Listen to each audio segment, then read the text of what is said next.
Hey YouTubers, this is not my usual thing to do, and I hesitated about even showing this, but this is going really well for me. I wanted to share this with others that are out there searching. Maybe you have some land, you're not sure what to do.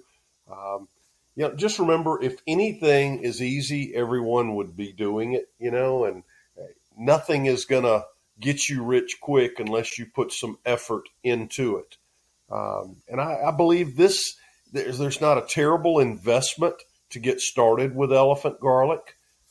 It's not a ton of work and don't need a whole lot of things going on. I mean, you just take good care of it, keep it weeded, do what you're supposed to do when you're supposed to do it, and it seems to work really fine. I'm going to show you a plan that would be, anywhere from 4 to 5 years to get you to the 200,000 mark. And remember, I'm being conservative with this plan. Actually, I'm going with 5 cloves on average on the elephant garlic. I've seen 6, 7, up to 8 cloves per bulb.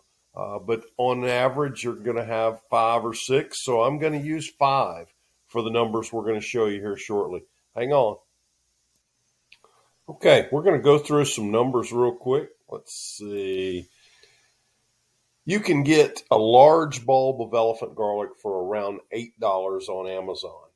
Planting large cloves usually gets you better quality bulbs at harvest time. As a matter of fact, I would sort large, medium, small cloves, plant them together, large cloves plant in a row, medium in a row, small in a row, and see what you get. Make sure you remember which is which. But you will normally get larger bulbs from larger cloves. Each bulb should have, from my experience, a minimum of 5 cloves per bulb. I've seen as many as 8 cloves in a bulb, but we're going to use 5 as a conservative number for our math. If you were to start out with $400 worth of bulbs, let's say you bought them on Amazon for $8 a piece. You can do that now at the time of this publishing. You can get 2 for a little less than $16, I think, with free shipping straight to you. But let's say you get $400 worth of bulbs. Now, if you buy a big bag and you buy them by the pound, and they're smaller bulbs to begin with, then you're not going to have big cloves and you may not have the same quality. From my experience, if you get good quality bulbs, you'll have good quality cloves, which gets you good quality bulbs. But if you get $400 worth of bulbs, that's going to be about 50 bulbs.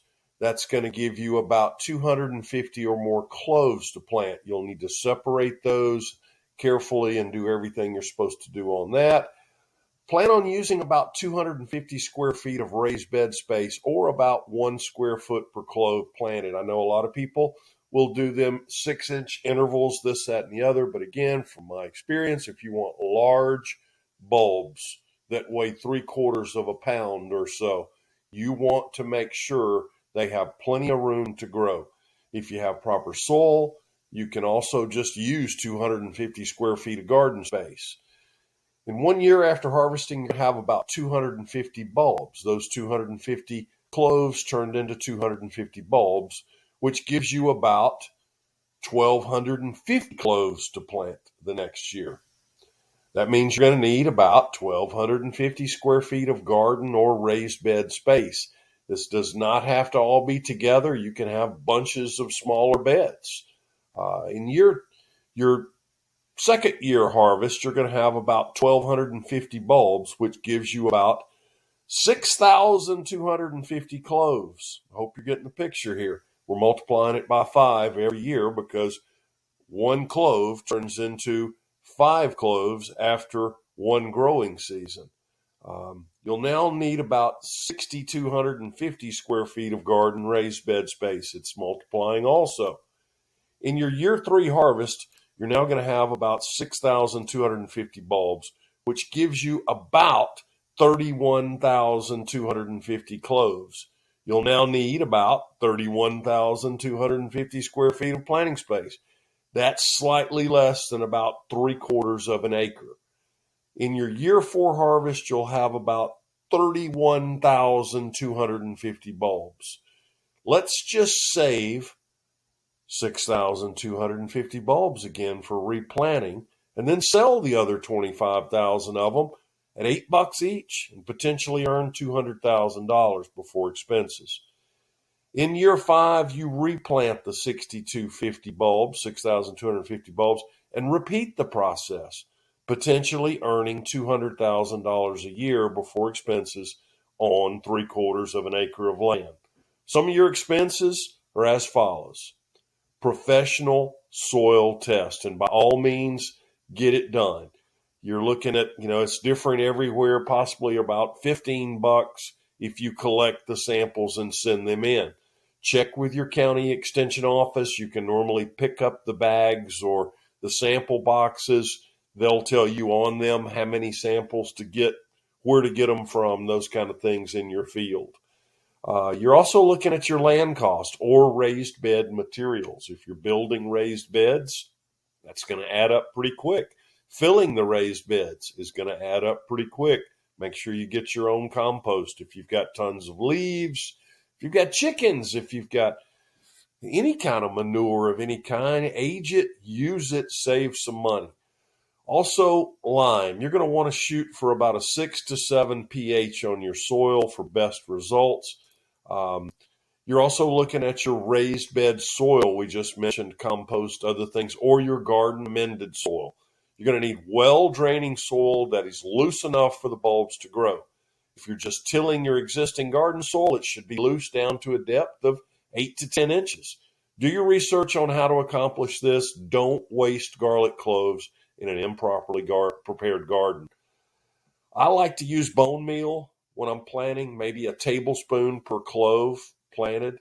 In early spring, you can side dress the rows with blood meal. I just go along and put about another tablespoon of blood meal beside each plant. You can use other things. That's going to be something that's a little higher in nitrogen, what you're shooting for in early spring. About a month later, you can go back and side dress with more bone meal for more phosphorus. This is a personal preference that works in my area, in my soil. You can research and apply local knowledge to this and get your best results. Also, you're looking at an expense for packaging and shipping your bulbs for money. So you got to add those costs in as well. But again, you're not looking at a whole lot. Your own sweat equity is going to be the thing that gets most people. Most people are not going to go out there and weed around every plant properly the way they need to. Now you should, because otherwise your bulb is competing with the weeds for the same nutrients. In my area, I plant elephant garlic in late October, early November, somewhere around in there. Before extremely cold temperatures, I cover the planted area with wheat straw to help hold moisture and insulate it. During our heavy snow recently, my garlic was covered with 8 inches of snow and ice. A week later, everything had melted and my garlic looks great. It's already peeking up through the wheat straw. You need deep, loose, well-draining soil around each planted clove. If the soil is packed tight, your bulbs will be small and they will not do well at all.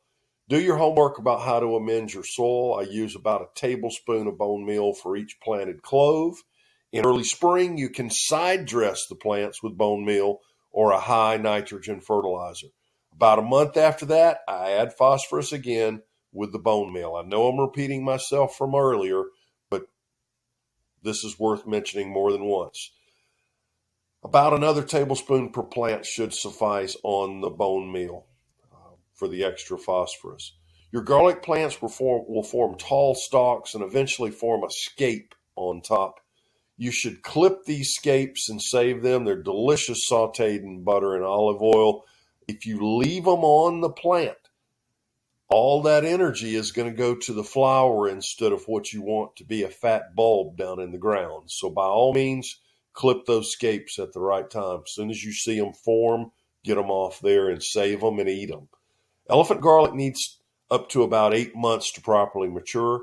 In my area, plants should be planted in early November or late October to go through winter and then be harvested in early summer, possibly June or July.